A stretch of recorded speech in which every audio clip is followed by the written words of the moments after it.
Dear Iraklis, dear Chairman, dear Professor, dear friend, thank you for the kind address, and dear friends, thank you for waking up early in the morning. Night here in Marrakesh, it's always late, so for me it's a pleasure to be among you, and I put deliberately myself first because the first one will have the less audience. So it's regarding slim disposable flexi URS, SDF URS, because it's a practical issue that we always are debating, and special thanks to the society and especially to Sofiane for the kind invitation and co-hosting.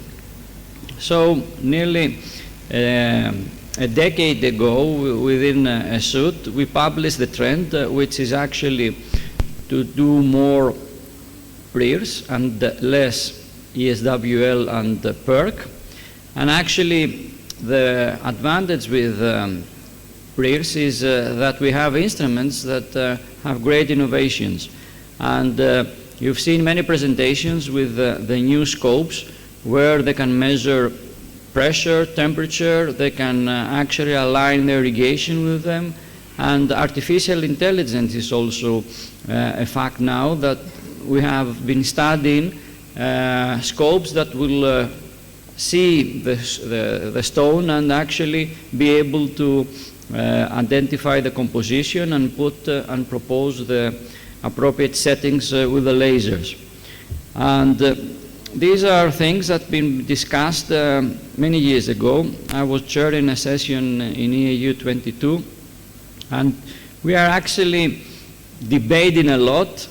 The consensus is that we need such scopes that have these functions in selected cases, not in all cases, because these scopes are expensive. So for example, if you have a stone in a patient with diabetes and we have comorbidities and a risk of urosepsis, infectious stones, then you may be more cautious with these scopes. And in the EU guidelines, we have the introduction of disposables scopes that have increased the use of RIRs. And it's not only EU, we have with the International Alliance of Urolithiasis also consensus, and it's actually the new era. It's about a decade where we had the first flexible digital scope. This is actually a breakthrough innovation, because in the past we had the fiber optic scopes, and this was the fourth generation of the Flexi URS. Now we are in the fifth generation, where we have the disposable, or as we say, the single-use scopes, because it's again debatable if we are using them only once, because they are meant to be used once. For sure, with these scopes, we have the ability to operate quicker, more efficient, and safer. So it's actually something very new.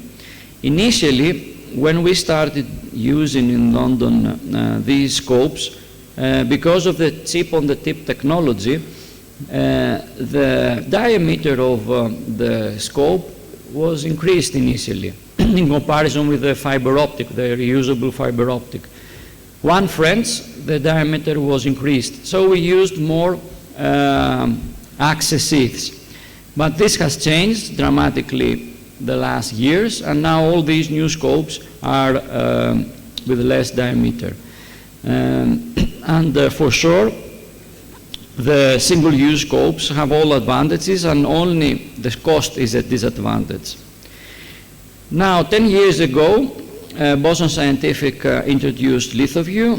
Pusen actually followed, and we have now numerous numbers of scopes, especially from China. And these scopes have overcome all the obstacles in the past, and we see new technology fast and furious, as we say. If we want to actually compare the different scopes, there are many parameters: the deflection, the weight, the working length, the tip, the channel exit, and the cost. I will have a small comment for the channel exit, because as you can see, most of the scopes are with the 3 o'clock channel exit, but also we have the 9 o'clock exit, which is very important for cases where we have on the left kidney stones, because it's very important the exit of the laser, so that we are able to access all calyces. And this is an advantage that only HughesMed has proposed, and we have a different scope for the left and right. And this was with the 7.5 and the 6.3 that was introduced a couple of years ago. So it's very important to check your scope before starting, and you can see the deflections are amazing. And there are several tips and tricks that you can use to be able to access all the calyces, because this is very important to achieve a stone-free rate, 100% if possible. And you can see in this figure the outer diameter of the scope and the ureter, and you can see that the distance and the space between the ureter and the scope is actually what will help fragments and dust to be flushed out during the operation, even without using an access sheath. So I'm going to just demonstrate a case of a child that was suffering from cystic fibrosis, 14 years old child.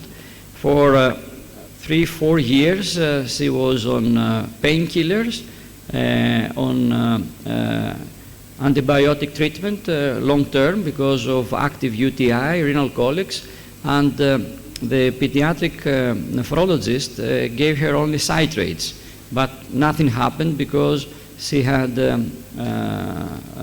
stones of big size, so this is not the actual treatment. And the pediatric urologist didn't operate on her because, you know, cystic fibrosis is a systematic disease where many systems are affected, especially the respiratory system, and they were afraid to operate on her. So she was actually referred to my hospital, and you can see on the right side a partial Stackhorn in terms of obstructing 2 calyces and being partially in the pelvis, and active UTI, as I said before. So there were various risk factors, and she was going to school, and her parents were very worried. So for this case, for example, you need the scope that will be very thin, because in the past the trend from the States was to pre-stent the patient and then come back, put access sheath and operate. So actually the good thing by using a 6.3 is that you are able to insert your scope like you are inserting a JJ stent, because most of the stents that we use are sized 6 French, for example. So once you advance one wire, a second wire, then you follow the rail trail technique, and you advance your scope without difficulties. In the past, we were using the semi-rigid uroscope to actually dilate a bit the lower ureter, and in female patients we have usually narrow ureter, and it's very important not to put force and not to cause strictures in the ureter, and we have such cases with the access sheaths. So the 6.3 was inserted easily, and within less than 1 hour the whole stone volume was